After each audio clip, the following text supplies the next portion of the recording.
femme d'ombre, femme de lumière.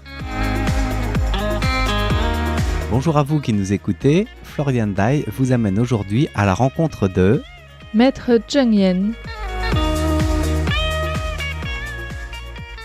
Maître Zheng Yan, ou Zheng Yan Fashi en mandarin, est la fondatrice de l'une des 4 grandes fondations bouddhistes de Taïwan, la fondation Tzu Chi, que l'on voit souvent orthographiée Tzuchi, mais donc on prononce cela Tzu Chi. Donc parmi les 4 fondations bouddhistes, récemment on a plus parlé de celle de Fo Guangshan, puisque son leader, Maître Xing Yun, est décédé il y a une dizaine de jours. Maître Xing Yun qui vient donc de Chine et qui était le premier à établir ce genre de grande fondation bouddhiste à Taïwan, qui est devenue assez populaire surtout dans les années 50. Et donc la personne dont nous allons parler aujourd'hui, c'est celle que l'on appelle Maître Zheng Yan, donc une nonne bouddhiste, qui a été ordonnée par Maître Yin Shun et a fondé ensuite ce qui est devenu la plus grande association humanitaire de Taïwan. Et alors aujourd'hui, pour vous parler d'elle, eh bien, je suis allée interviewer Yan Bowen, le directeur exécutif de la fondation Tzu Chi, qui est en poste depuis 2017. Voilà, avant, il était directeur de UMC, une grande entreprise de semi-conducteurs. Et donc ensuite, il est passé dans un autre domaine. Et il a bien voulu me parler de Zheng Yan, en commençant donc par l'enfance de Zheng Yan et ses premiers pas dans le bouddhisme.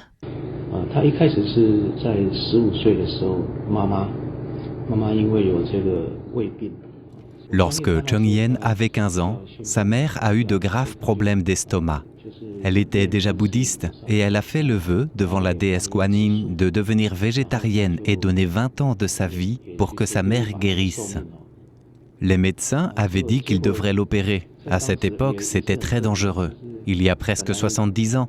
Mais finalement, la maladie s'est résorbée et il n'y a pas eu besoin d'opérer. Cela a renforcé sa foi.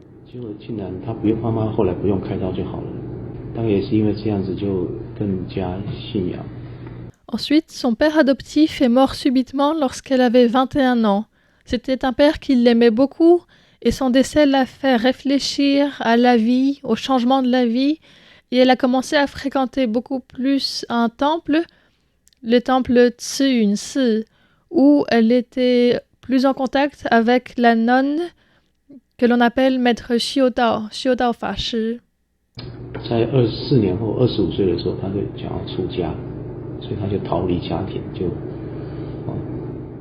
Ensuite, à 25 ans, elle a fui sa maison et s'est installée sur la côte Est, dans une région plus pauvre, plus rurale. À 26 ans, elle a décidé de fonder l'association Tzu Chi. Des nonnes catholiques lui avaient rendu visite et partagé avec elle les notions d'amour de son prochain. Et pour elle, cela résonne avec l'amour bienveillant et la compassion prônés par le bouddhisme. L'amour catholique englobe toutes les personnes, mais selon elle, l'amour bouddhiste est plus grand, car il s'étend à tous les êtres vivants, y compris les animaux. Les nonnes lui ont d'abord demandé pourquoi, si l'amour des bouddhistes était si grand, voyait-on si peu d'organisations bouddhistes aider les gens. Les catholiques ont construit beaucoup d'écoles, d'orphelinats, de maisons de retraite, mais les bouddhistes pas tant que ça. Cela l'a inspirée et elle a voulu vraiment mettre en pratique ces valeurs.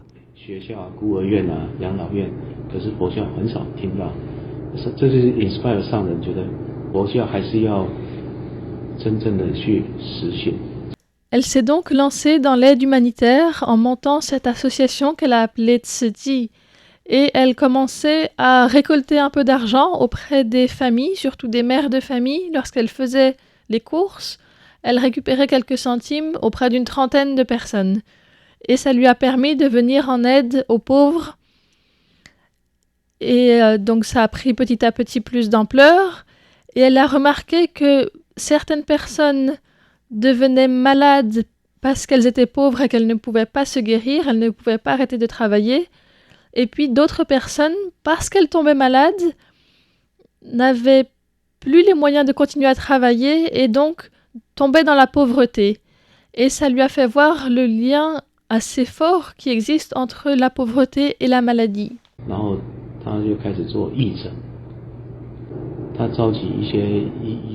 Elle a commencé à vouloir aussi aider au niveau médical, avec une clinique. Des médecins et des bénévoles offraient des consultations gratuites. Il y avait très peu de structures médicales sur la côte Est. Elle avait donc besoin de médecins, d'infirmiers, de personnel médical. Et pour former ces personnes, il a fallu commencer par établir une école de médecine permettant aux jeunes locaux de se former. La première école était d'infirmerie.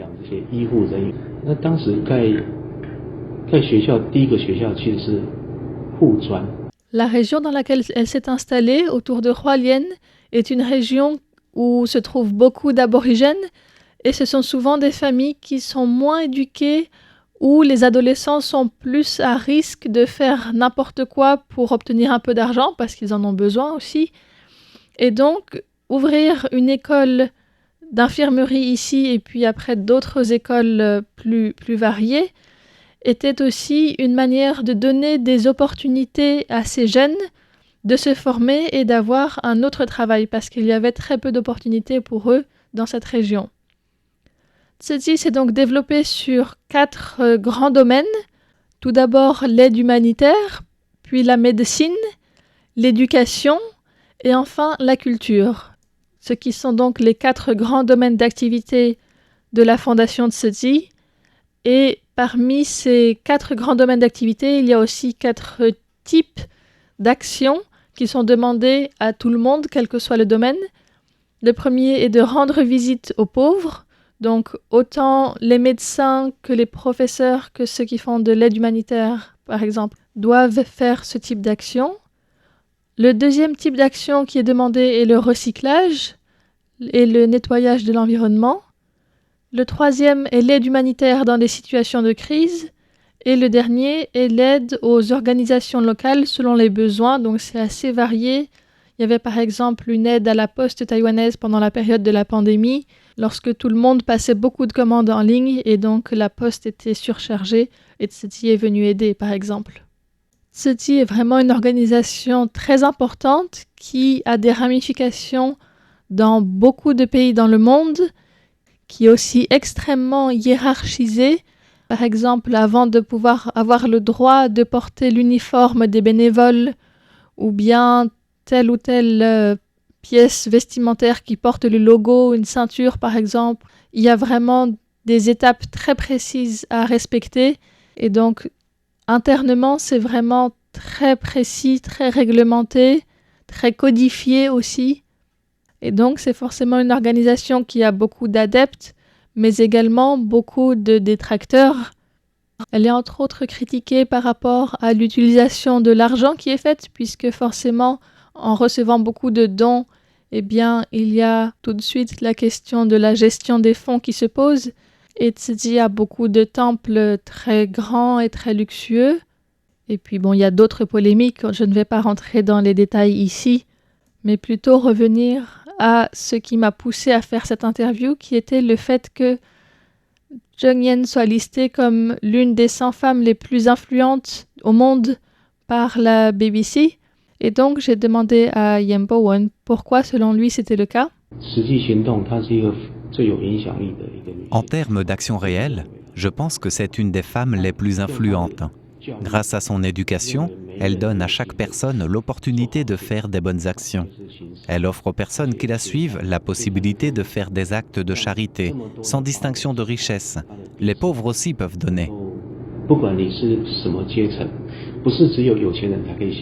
Et une autre question qui m'intéressait plus, c'était pour arriver à avoir des résultats de cette ampleur, comment est-ce qu'elle y arrive concrètement?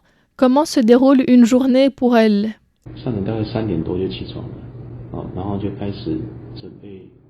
Elle se lève très tôt, avant 4 heures du matin, et commence par préparer le sermon qui commence vers 5h10, le cours du matin. Ensuite, elle prend son petit déjeuner. Et à 7 heures, elle a une réunion des travailleurs internationaux jusqu'à 8h30. Elle ne prend pas de pause. Elle enchaîne avec des rapports, des rencontres avec des invités, des réunions, etc. Comme Tzu Chi est présente dans plus de 60 pays, il y a beaucoup de choses à lui faire remonter. Elle se tient très au fait des catastrophes partout dans le monde et nous demande de la tenir au courant. En fait, le matin très tôt, elle a déjà eu des rapports. Elle a déjà lu les actualités d'autres pays. Parfois, on ne sait pas répondre à ces questions parce qu'on vient juste de se réveiller, mais elle est déjà plus informée que nous. Si quelque chose s'est passé la veille à minuit, le lendemain matin, elle aura déjà lu des rapports dessus. Après le repas, elle continue à participer à des réunions, rencontrer des gens qui ont des questions d'ordre religieux, qui viennent faire des dons. Les premières années, je ne la voyais jamais se reposer. Et c'est seulement depuis peu qu'elle se repose un peu après le déjeuner. Elle a quand même 85 ans. Mais sinon, elle ne prend pas de vacances. Elle est active tous les jours de l'année.